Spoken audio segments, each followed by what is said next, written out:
नमस्कार, काशिश न्यूज़ का digital platform देख रहे हैं आप और मैं हूं आपके साथ श्रुति सिंह। तो झारखंड विधानसभा चुनाव की तारीखों का ऐलान कभी भी हो सकता है, लेकिन अब भी एनडीए और इंडिया अलायंस में सीट बंटवारे का पेंच नहीं सुलझ पाया है। सभी दल अपने अपने लिए ज़्यादा से ज़्यादा सीट की मांग कर रहे हैं। आज हम अब बात करते हैं एनडीए की।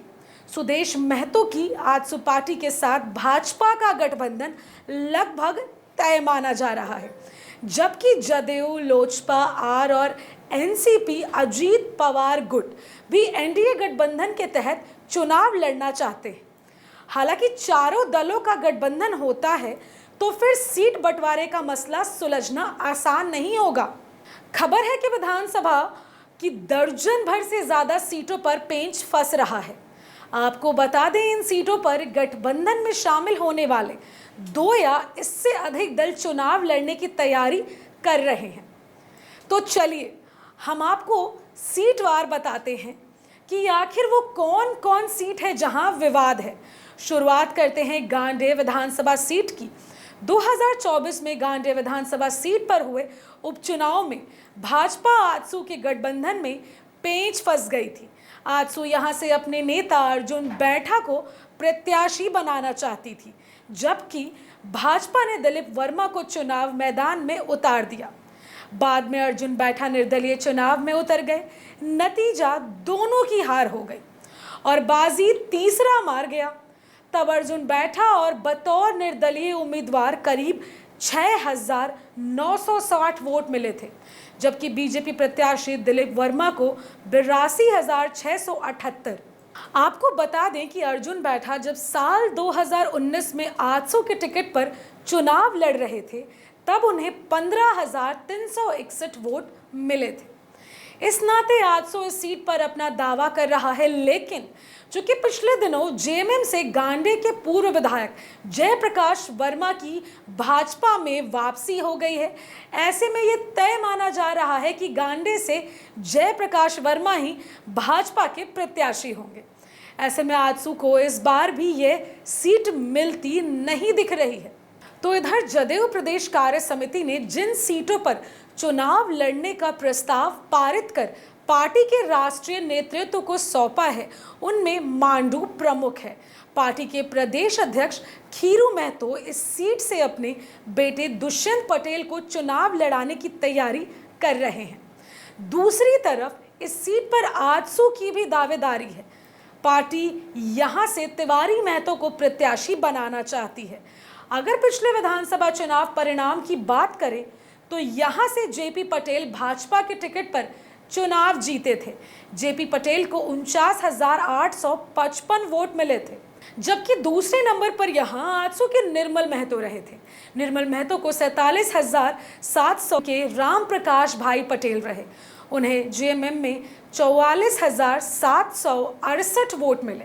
जाहिर तौर पर यहां के आजसू का क्लोन बनता भी है, क्योंकि जेपी पटेल बीजेपी छोड़कर कांग्रेस में जा चुके हैं और उन्होंने हजारीबाग से लोकसभा का चुनाव भी लड़ा था। थोड़ा और पीछे की बात करें तो साल 2005 में यहां से मौजूदा जेडीयू के राज्यसभा सांसद खीरू महतो भी चुनाव जीत चुके हैं। तब उन्हें 33,350 वोट मिले थे। इस नाते जेडीयू भी रेस में है। इस तरह चंदन क्यारी सीट को लेकर भी बड़ा पेंच है। भाजपा नेता और नेता प्रतिपक्ष अमर बावरी की ये सिटिंग सीट है और वे यहां से वर्ष 2014 से ही चुनाव जीत रहे हैं। ऐसे में ये सीट आजसू को मिलना संभव नहीं लग रहा है। दूसरी तरफ उनके प्रतिद्वंदी रहे आजसू के केंद्रीय महासचिव सह पूर्व मंत्री उमाकांत रजक इस बार चुनाव लड़ने की तैयारी कर रहे हैं। अमर बावरी किसी और सीट से चुनाव लड़ें, ये भी संभव नहीं लग रहा है। अब चलिए ये भी जान लीजिए कि आखिर इस सीट पर आजसू अपना उम्मीदवार क्यों देना चाहता है। साल 2019 के आम चुनाव में बीजेपी कैंडिडेट अमर कुमार बावरी को कुल 67,739 वोट मिले थे। वो 9,211 वोट से आजसू उम्मीदवार उमाकांत राजक को हराया था। उमाकांत राजक को तब 58,528 वोट मिले थे। JMM candidate Vijay Kumar राजवार 400 vote लाकर तब तीसरे नंबर पर रहे थे। साल 2014 में भी यहां से अमर बावरी बतौर जीवीएम उम्मीदवार जीते थे, जबकि साल 2009 में यहां से आजसू प्रत्याशी उमाकांत रजक 36,620 वोट लाकर चुनाव जीते थे। हुसैनाबाद विधानसभा सीट पर भी रसाकसी है। यहां से आजसू पार्टी पूर्व विधायक शिव पूजन महतो को उम्मीदवार बनाना चाहती है। कभी बसपा के विधायक रहे शिव पूजन महतो पिछले विधानसभा चुनाव में ही आजसू में सम्मिलित होकर एनसीपी के प्रत्याशी रहे कमलेश सिंह के खिलाफ चुनाव लड़े थे। हालांकि कमलेश सिंह से वो चुनाव हार गए थे। एनसीपी अजीत पवार गुट में फिलहाल कमलेश सिंह हैं। ऐसे में एनडीए फोल्डर के तहत चुनाव लड़ने पर यह सीट उन्हें मिलनी तय है। चर्चा है कि इस सीट से कमलेश सिंह इस बार अपने बेटे सूर्य सिंह को चुनाव मैदान में उतारना चाहते हैं। बात पिछले चुनाव की करें तो कमलेश कुमार सिंह ने एनसीपी उम्मीदवार के तौर पर 41,253 वोट लाया था और राजद प्रत्याशी संजय सिंह यादव को 9,849 वोट से शिकस्त दी थी। संजय यादव को 31,444 वोट मिले थे। यहाँ आजसू उम्मीदवार कुशवाहा शिव पूजन महतो 15,554 वोट लाकर 5वें नंबर पर रहे थे। लेकिन चूंकि शिव पूजन महतो साल 2014 में यहां से बतौर बसपा उम्मीदवार 57,275 वोट लाकर 27,752 वोट से भारी अंतर से जीत का परचम लहरा चुके हैं, आजसू चाहता है कि ये सीट उसकी झोली में जाए। एक अन्य सीट छतरपुर है जिस पर भी गठबंधन में चर्चा है। आपको बता दें, जदयू इस सीट पर पूर्व मंत्री सुधा चौधरी को चुनाव मैदान में उतारना चाहता है, जबकि ये भाजपा की सिटिंग सीट है। बताया जाता है कि पूर्व मंत्री राधाकृष्ण किशोर भी जदयू के रास्ते इस सीट पर चुनाव लड़ने का प्रयास में हैं।